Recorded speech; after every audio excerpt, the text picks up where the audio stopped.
नमस्कार दोस्तों, गुरुकुल चंडीगढ़ में आपका स्वागत है। मैं हूं आपका दोस्त मनीष। आज हम लोग जो क्वेश्चंस लेके आए हैं, ठीक है, मैंने 1000 क्वेश्चंस का पूरा वीडियोस तैयार करी हैं, जिसमें से हम लोग जितने भी क्वेश्चंस हैं पॉलिटी के रिलेटेड, ये सारे के सारे प्रीवियस ईयर्स के क्वेश्चंस हैं। ये बड़ा ही इंपॉर्टेंट पार्ट है और सबसे महत्वपूर्ण चीज़, जो सबसे इंपॉर्टेंट चीज़ इन वीडियोज़ में ये आपको मिलेगी कि ये चैप्टर वाइज वीडियोज़ चल रही हैं सारी की सारी। ये सारे के सारे चैप्टर वाइज क्वेश्चंस आप लोगों को मिलेंगे। जैसे संविधान पार्ट्स में डिवाइडेड किया गया, तो पार्ट 1 के क्वेश्चंस क्या बनते हैं, पार्ट 2 के क्वेश्चंस क्या बनते हैं, पार्ट 3 के क्वेश्चंस क्या बनते हैं। तो इस तरीके के सारे हमारे पॉलिटी के रिलेटेड क्वेश्चंस आपको मिलेंगे। चैनल को जल्दी से सब्सक्राइब कर ले ताकि हमारी बाकी पार्ट्स की भी जो भी वीडियोज़ हैं वो सारी की सारी आप तक पहुँचती रहें। इस वीडियो में हम लोग आज 50 क्वेश्चन डिस्कस करने जा रहे हैं, तो हमारा टारगेट है 1000 क्वेश्चन पूरा करना। तो चैनल को सब्सक्राइब कर लें, बेल आइकन को दबा दें और शेयर करें और लाइक करें और बताएं हमारी वीडियो आपको कैसी लगी।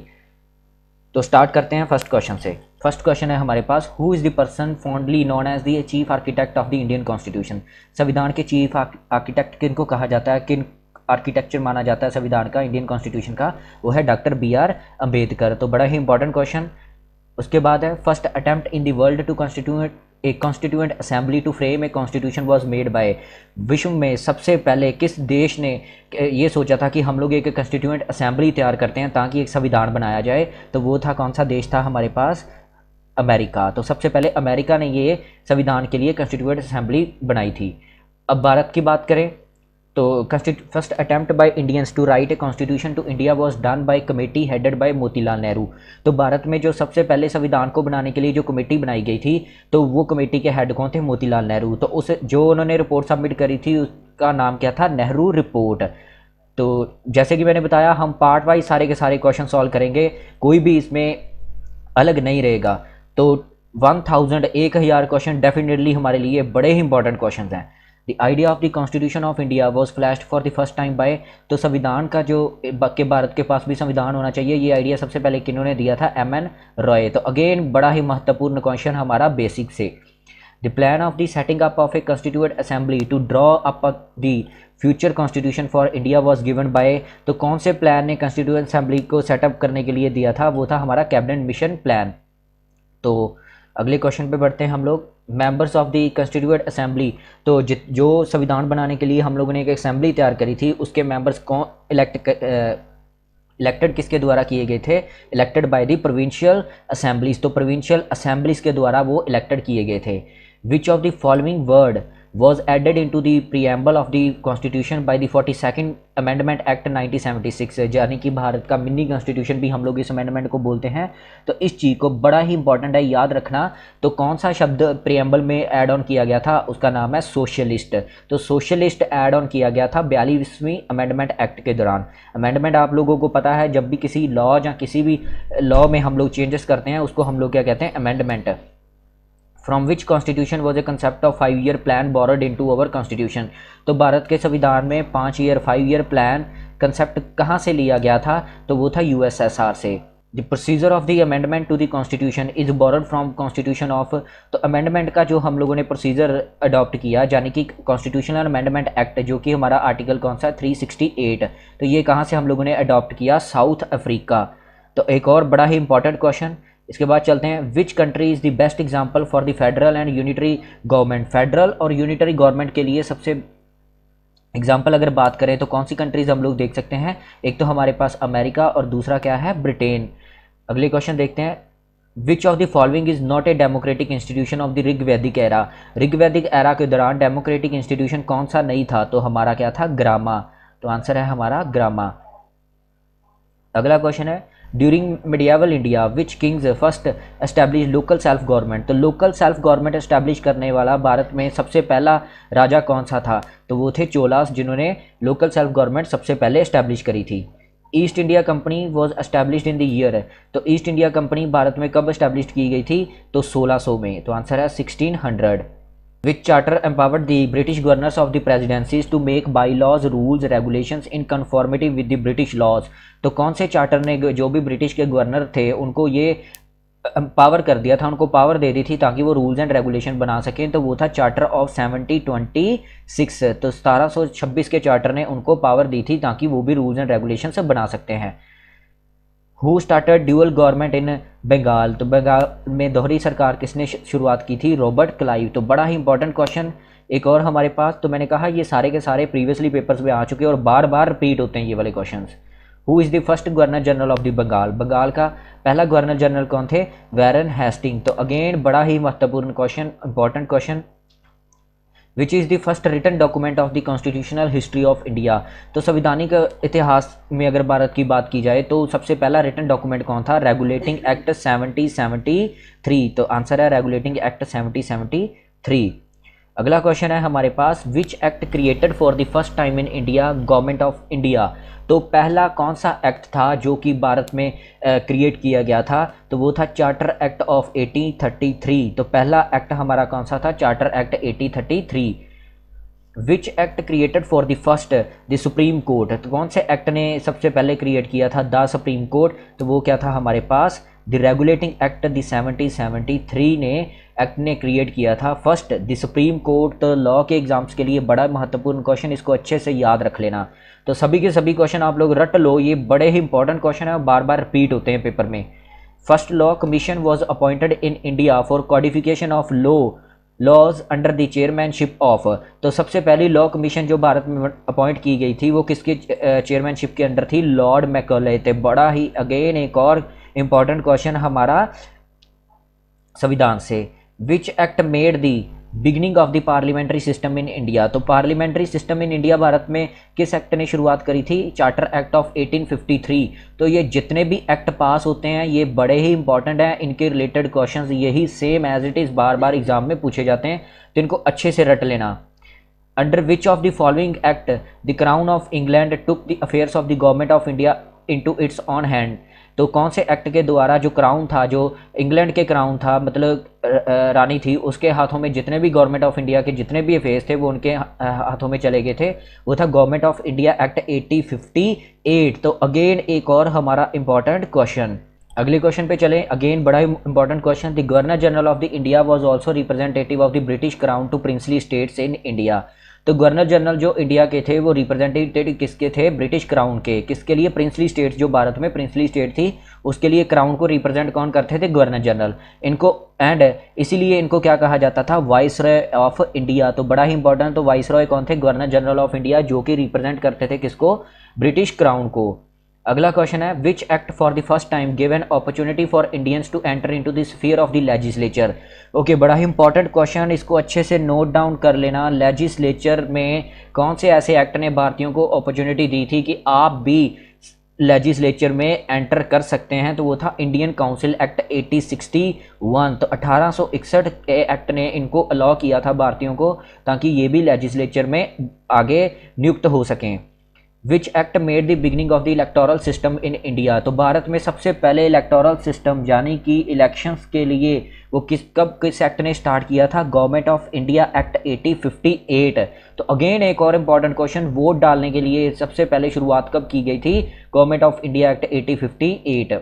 विच of the following act made the Indian legislature bicameral for the first time? By cameral, देखिए यूनिकैमरल लेजिस्लेचर कौन से होते हैं? जैसे हम लोगों को पता है कि अगर स्टेट में बात करें तो यूनिकैमरल कौन से होते हैं? State legislative assemblies.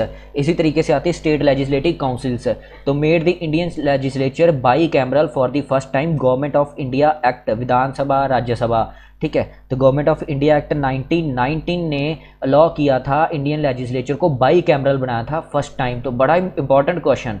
The famous Dandi march led by Gandhi ji was against, किसके अगेंस्ट था? वो डेफिनेटली सॉल्ट टैक्स के अगेंस्ट था। तो एक और इंपॉर्टेंट क्वेश्चन, एक्ट के रिलेटेड जितने भी क्वेश्चन हैं वो सारे अच्छे से याद रख लेना, उनको रट लेना, ये एज इट इज़ आप लोगों से पेपर में क्वेश्चन पूछे जाएंगे। अगला क्वेश्चन है, which proposal was referred as post dated check.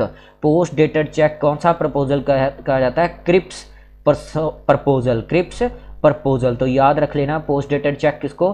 Cripps proposal को।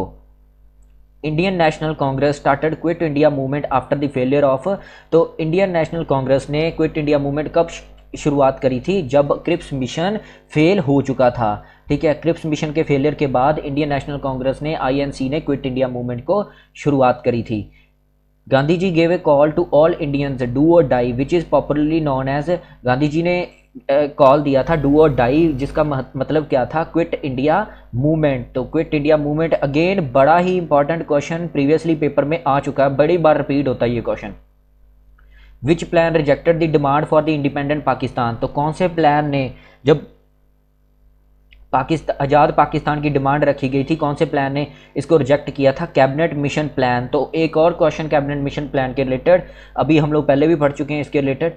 Partition of British India into two independent nations India and Pakistan was done according to, तो किसके प्लान के अकॉर्डिंग भारत को दो हिस्सों में बांटा गया था, वो था माउंट बेटन प्लान। तो अगेन बड़ा ही important question, Mountbatten plan. The federal features of the Indian government was introduced by, तो फेडरल फीचर भारत सरकार में कब किस एक्ट के द्वारा इंट्रोड्यूस किया गया था, तो गवर्नमेंट ऑफ इंडिया एक्ट 1935।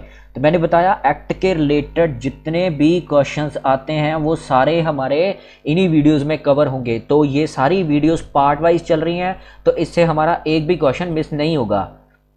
अगला question, which feature was borrowed by the Indian constitution from the British constitution, तो भारत के संविधान में कौन सी चीज़ें थी या कौन से फीचर थे जो ब्रिटिश कॉन्स्टिट्यूशन से हमने लोगों ने लिए। एक तो था हमारा लॉ मेकिंग प्रोसीजर पहला, दूसरा parliamentary system of the government, और तीसरा हमारे पास क्या है, रूल ऑफ लॉ।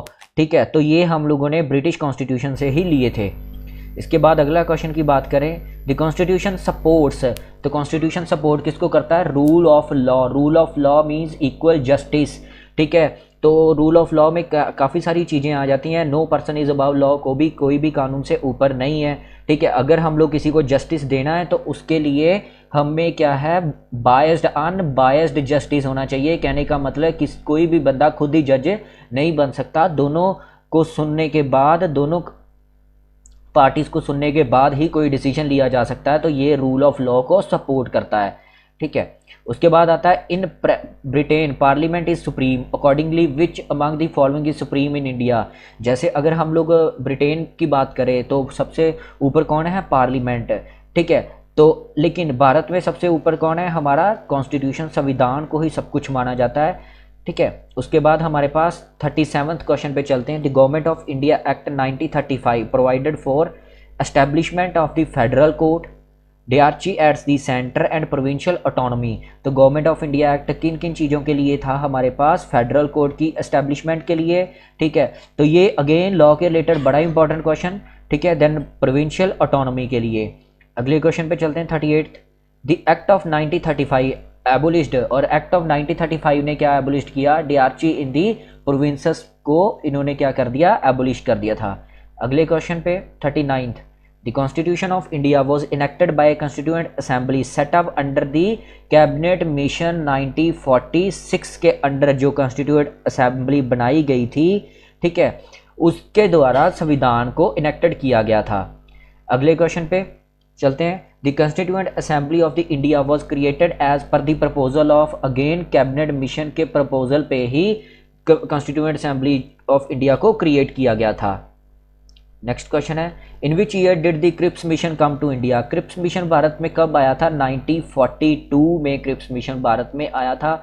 बड़ा ही इंपॉर्टेंट क्वेश्चन, बड़ी बार रिपीट हो चुका है ये क्वेश्चन।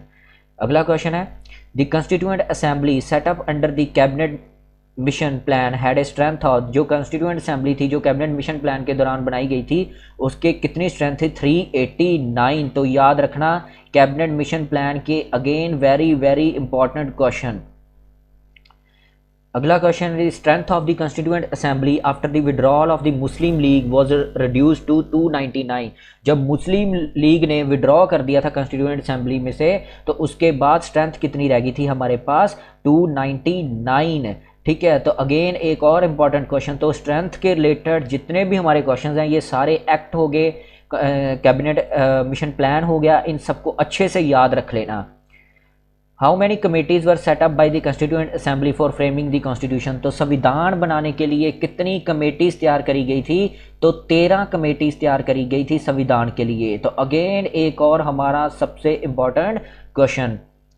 अगले क्वेश्चन पे चलते हैं, who of the following acted as the constitutional adviser.